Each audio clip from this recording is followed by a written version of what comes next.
Welcome to ACCI's podcast, a space where we discuss how a movement of Australian Christians is working to transform communities and nations one life at a time. Hi, welcome to One Life at a Time. My name's Catherine. I've been working in international local community development for almost 20 years. Did a degree in history and politics that led me to complete my master's in international development almost 20 years ago next year, which makes me very old. I've worked in local church and with international NGOs, always seeking ways to empower the local church to be the hands and feet of Jesus in their community. Now I'm head of international programs at ACCI Relief, and I get the privilege of working with great people across the world, one of whom is joining me today.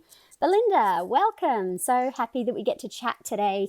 Tell us a little bit about yourself and why you're doing what you're doing. Hi, Catherine. It's really fabulous to be with you here today on this podcast.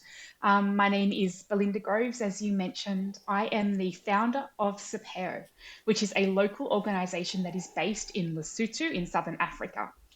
Our organisation works with homeless children primarily. We get kids off the streets back into families, and I've been doing this for more than 10 years.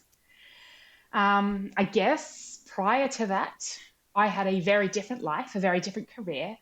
I held different roles within government, I worked for the Parliament, and I ended up as a ministerial advisor in the New South Wales government.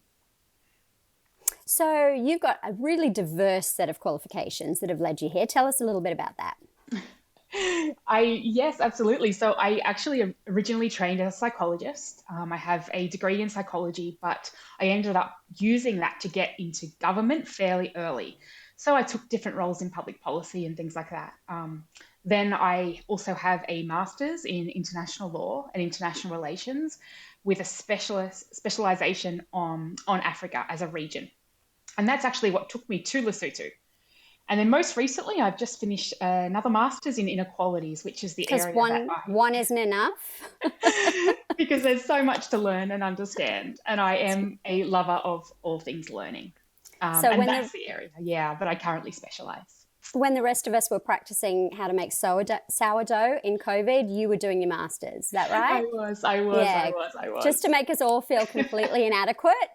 But, I learned to make my bed, if that makes you feel any better. That's cool. All right. So let's talk a little bit about what impact looks like and how to create lasting impact in the communities we're planted in. I'm reading a book at the moment called Faith-Based Development, and this quote struck me. If faith does not lead to real impact and influence in the real world, then it is a mere shadow of its own meaning and a betrayal of the poor. And I think if we are going to approach this topic, we really need to realize that our faith is embedded in this as well. It's actually not just about looking good or doing things to make other people or make ourselves look good. It's actually about real impact that we're looking for. So first, tell us a little bit about Lesotho and maybe explain where it is for those listening who've never even seen it on a map before. Well, Lesotho is actually a fully landlocked country in the bottom of Africa. So it's surrounded by South Africa, has a population of just over 2 million, and it's one primary people group, which are the Basotho people. You arrived in Lesotho 8-9 years ago? Just over 10. Just over 10 years ago. You saw a need. What did you do? Yeah, so I arrived in Lesotho actually for a contract. My job was to help with the local elections. I was not there to help homeless children, but I saw a need. My first instinct, as everyone's is to feel kind of overwhelmed. There are so many children on the streets. No one can really help them all. But what I decided to do was use my spare time and my spare capacity to volunteer with organisations that were already involved with that demographic. And that's something that I highly recommend, because when we arrive in a place or we meet a need for the first time, it's not the first time that need has been encountered. There are usually people who've gone before us, people who are heavily invested in helping communities. And the first thing we should look for is, where are those people? What can I learn from them? And if possible, how can I already support what is on the ground? That's really important, isn't it? Because a lot of times we come in, especially as Westerners or people from a different culture and we think everyone's doing this wrong, we should fix it, we know better. It's a very Western approach in general, very colonial approach, but to actually have the humility to go, who's actually working on this? Who's already doing this work? Who actually has seen this problem as well? Because there are always people that have seen an issue and they always have different ways of approaching it. That's really interesting. Absolutely. And this is particularly important when you're going into a context that is not your own. So when you're going into another culture or working with another people group, ideally, people from that community will be those that bring solutions. And our job as those who care should be to support people who stay and people who have connections with those that we are helping.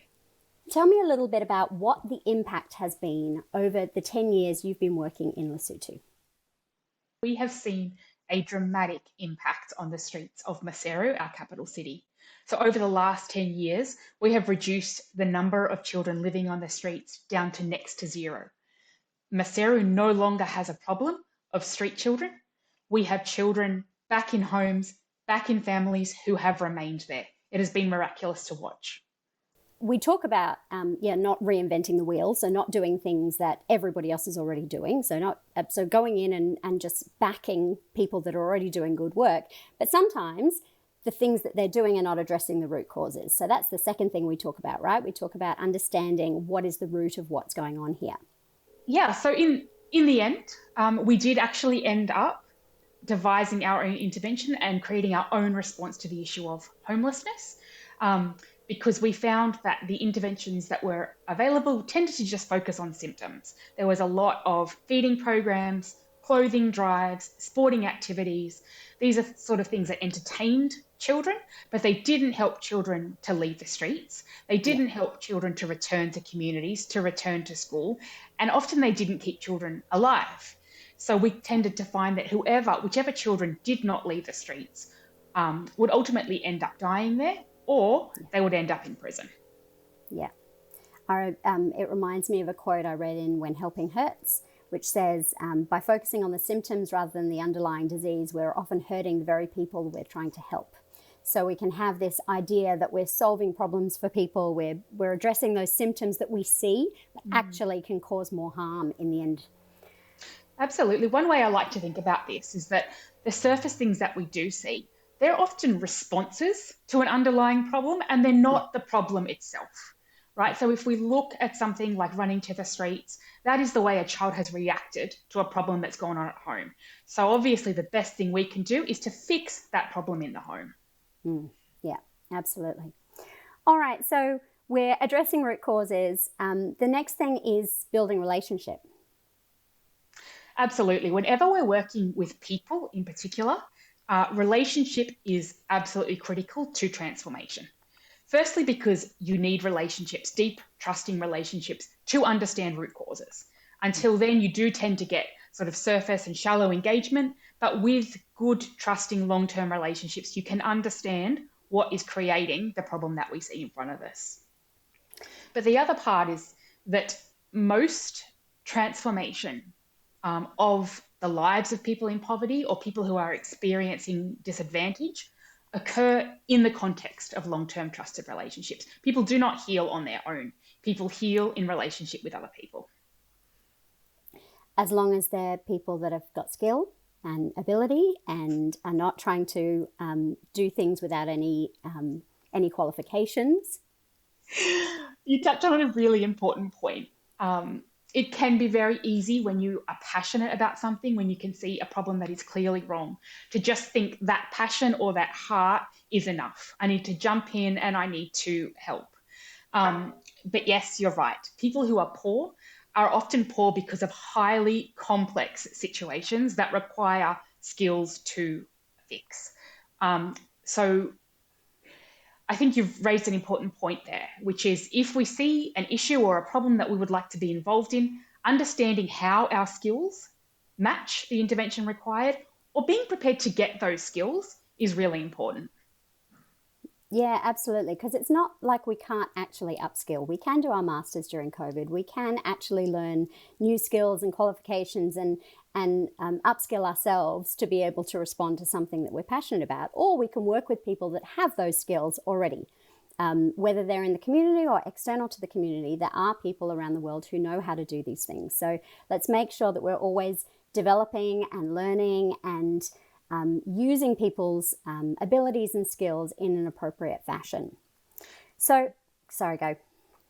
Yeah, I was just going to jump in there to say I really had to learn that early on, because when you're dealing with a population that has experienced trauma, there are specific psychosocial interventions that are required in addition to love, in addition to relationship, that help them to overcome those traumatic experiences. So we have had to grow as an organisation. We have had to get people to come in and train our teaching staff, our social work staff in trauma-informed responses. And this has been critical to the result that we've seen amongst the children that we work with.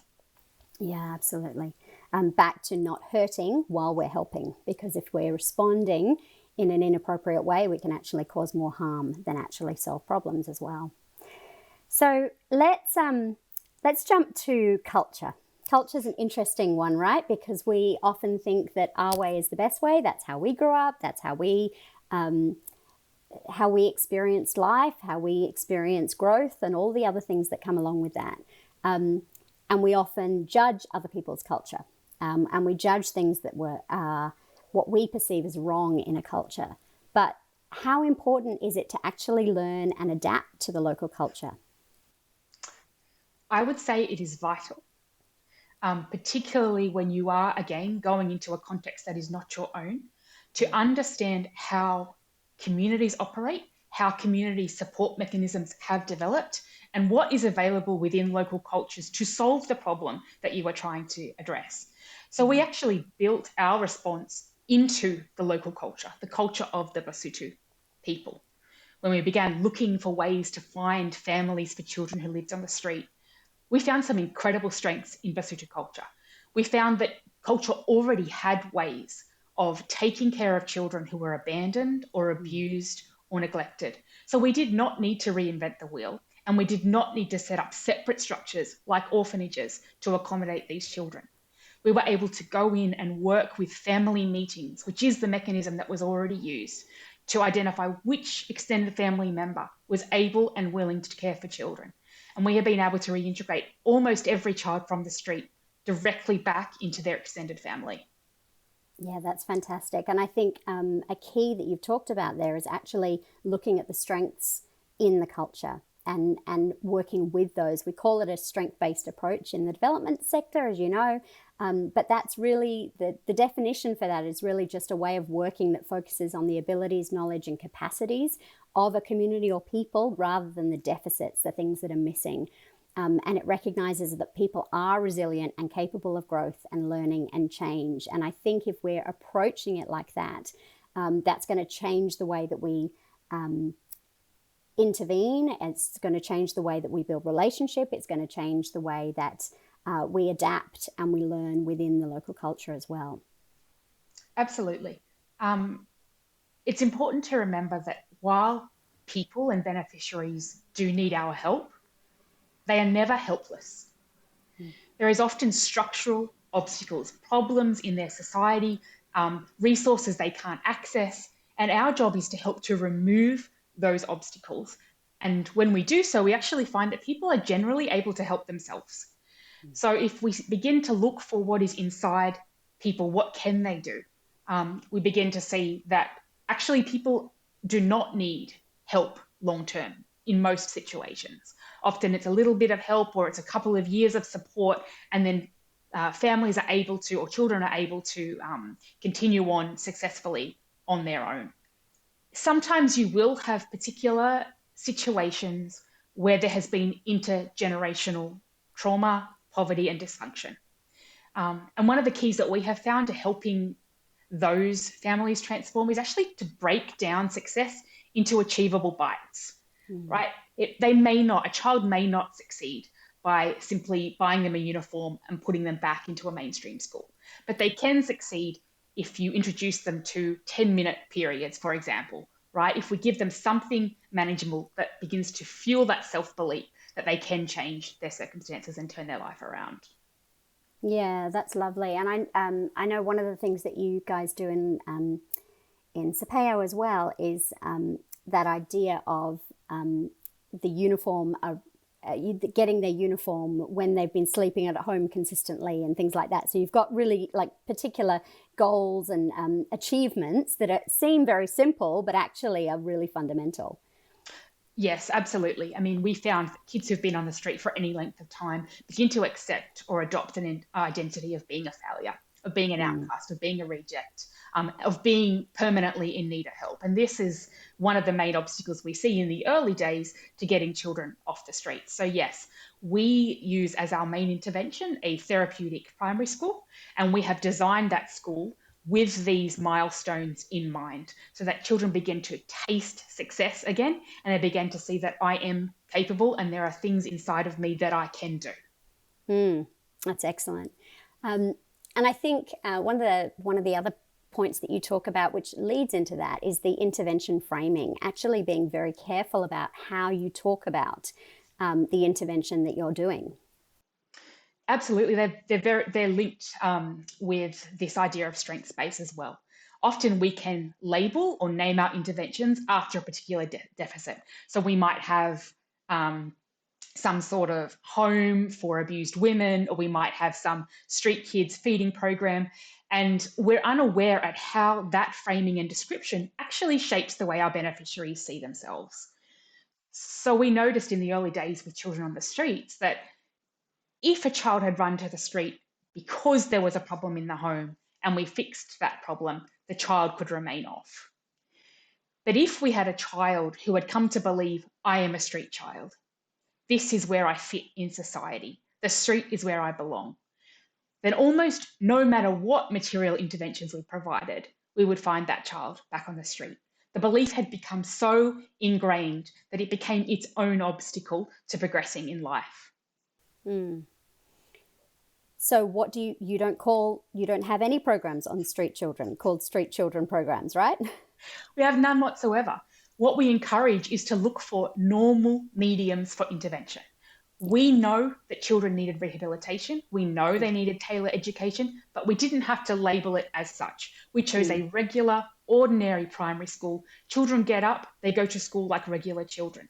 The community sees them get up and go to school like regular children, which helps them normalize their identity over time and become accepted again in their society. That's excellent. And I remember you telling me a story about they have a day for street children or something in Lesotho. Yes, it's one of the things we have been pushing back against for many years. We have International Day of the Street Child, and typically what would happen is that children would be given some sort of street child t-shirt and paraded down the main street with some food and celebrations and things. And I do understand the heart behind that. It's a way of identifying and that there's an issue. Yep. Absolutely. But being a street child comes with such stigma in any society. And the rejection that being identified as such brings into the lives of these kids is very damaging. So we don't participate in those sorts of initiatives. We avoid the term street child at all costs. And as I said, we just use regular, normal mediums because at the end of the day, this is a child. Yeah, absolutely. It's been a really good learning for me not to use the term. So we use the term street connected children occasionally just to define the group of the target group that we're looking for, but we never call them street children, which is really important, I think. So obviously, as you've started Sepheo, you've been working for 9 years, you're nice and settled, everything's going well. Do you stop there? Do you just go, well, this is working, so, let's just, rinse and repeat? Absolutely not. Our initiatives can only succeed if we are constantly monitoring and adapting to the changing needs of our community. Yeah. So when we first began, we spent about 2 years trying to understand the demographic and the driving forces behind why children were coming to the streets. And at that time, we discovered that 80% of children on the streets was coming from one particular set of villages, which told us that there was an issue in that village that needed to be addressed. So we moved into that village, and we've worked for the last 7 years to intervene early by working with local schools to prevent children arriving on the streets to begin with. Fast forward nearly 10 years, and we no longer see children coming from our village to the streets. But that does not mean there's not a problem. We're discovering that the problem has actually moved, and there are other hotspot villages now where children have started to come to town. And this is causing us to rethink our strategies, where we're directing our resources, and we are going to need to pivot and respond to this emerging need. Yeah. So we have to change. We have to respond. We have to flex and pivot. And that's uncomfortable because it'd be really nice just to keep doing what we do. But communities change, and that's important to actually adapt with communities and the needs of the communities. Now, I think we're actually at the end of time. I know we could talk for a lot longer, but hopefully this has been helpful and informative and you've learned something.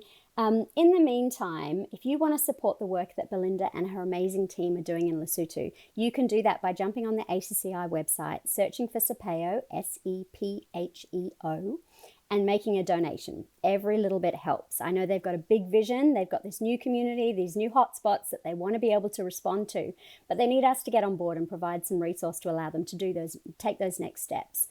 And for those of you who've been watching on and thinking and listening and going, I want to do that, why don't you start with your backyard? Identify somebody or some group of people in your backyard that you could do something to support, to help, and see where that leads you. Thanks for listening in today. Thanks for having me. Welcome to ACCI's podcast, a space where we discuss how a movement of Australian Christians is working to transform communities and nations one life at a time.